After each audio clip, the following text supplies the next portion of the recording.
2 days after this video showing Ogden police officers punching a man while he appeared to be pinned to the ground, the department is now releasing body camera video of what happened. Fox 13 News reporter Chris Arnold has been covering this story since the viewer video of the incident surfaced. He joins us live from Ogden Police Headquarters with the body camera video. Chris. Yeah, good evening, Bob and Kelly. Yeah, after the after-action use of force investigation, which began after this incident took place, was completed, Chief Eric Young says that the actions of these 4 officers involved in this incident were justified. Now, he says this all took place around 5:40 p.m. on Saturday when 2 officers, that is, witnessed 30-year-old Sean Sims walking in traffic near 17th Street and Washington Boulevard in Ogden.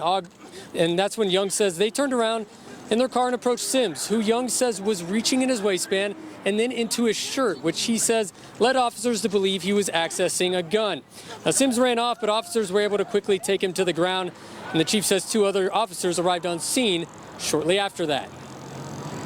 In the span of about 10 seconds, officers struck Sims with fists in the head, shoulder, and back area numerous times to try and gain compliance. An officer deployed his taser on 2 separate occasions.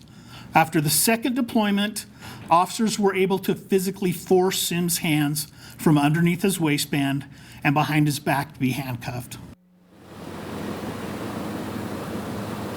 And once Sims was handcuffed, the chief says there was no other force used. Now, the chief says officers believe Sims was under the influence of at least 1 drug at the time of his arrest.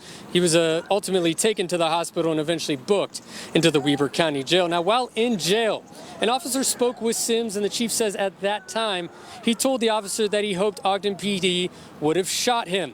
Now, I spoke with Sims' mother, Marcia Quintana, about 30 minutes ago, along with her attorneys, about the body camera footage that was released today.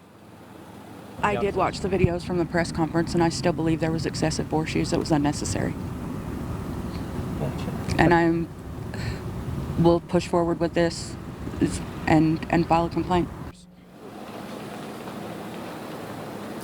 Now, one of Quintana's attorneys, Peter Sorensen, tells me this was a flagrant constitutional violation for which he says is a minor offense, and they plan to file that complaint alleging excessive force by these 4 Ogden police officers. Now, Sims is currently behind bars in the Weber County Jail, booked on a slew of charges, including several drug charges and interference with an arresting officer. Now, Chief Young said today he's asking the Weber County Attorney's Office to conduct a criminal review of the event and investigation by the police department to ensure no laws were violated by the Ogden police officers involved in this incident.